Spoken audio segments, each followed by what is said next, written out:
Hello guys! For today's video nga pala ay gagawa tayo ng Shamandler juice. Actually guys, ito yung first time ko na gagawa ng ganitong klaseng juice.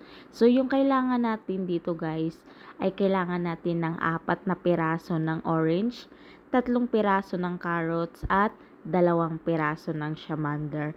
So yung una kong ginawa guys ay tanggalin lang natin yung balat ng orange guys. Tapos yung ginawa ko dito is hinati ko siya ng pa-4 na piraso. Actually guys, kinakabahan ako sa magiging resulta nito kasi nga first time kong gumawa nito.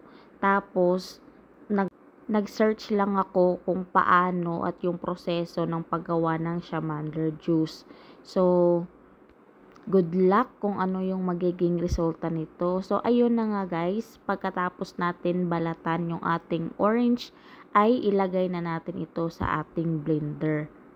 At isunod naman natin itong ating carrots. So, yung ginawa ko sa carrots natin guys, is kinudkod ko muna siya para hindi masyadong masira or para hindi masira yung ating blender pag kinat lang natin siya, no.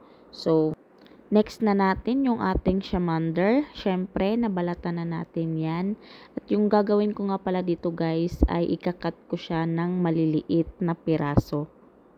Yung ginawa ko nga pala dyan guys, ay dapat 2 pirasong Shamandler yung ilalagay ko doon sa ating gagawing juice. Kaso, naisipan ko na parang marami na yung Shamandler natin kasi malalaki ito.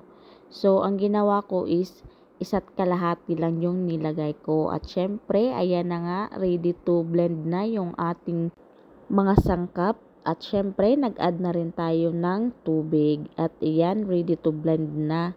Ito nga pala guys, is hindi ko nilagyan ng asukal. Kasi ang sabi ng amo ko is, wag ko na daw lagyan ng asukal. Tapos yung tubig nyo dito guys, is tansyahin nyo lang yung inyong sangkap doon sa kung gaano karami yung ilalagay nyong tubig.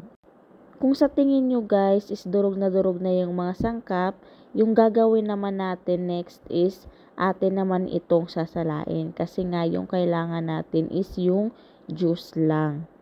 Same process lang guys hanggang sa maubos natin yung pagsala.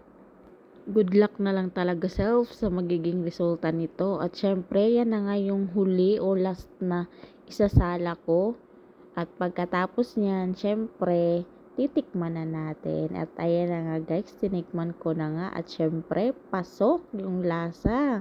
At hanggang dito lamang po. Maraming salamat sa panunood.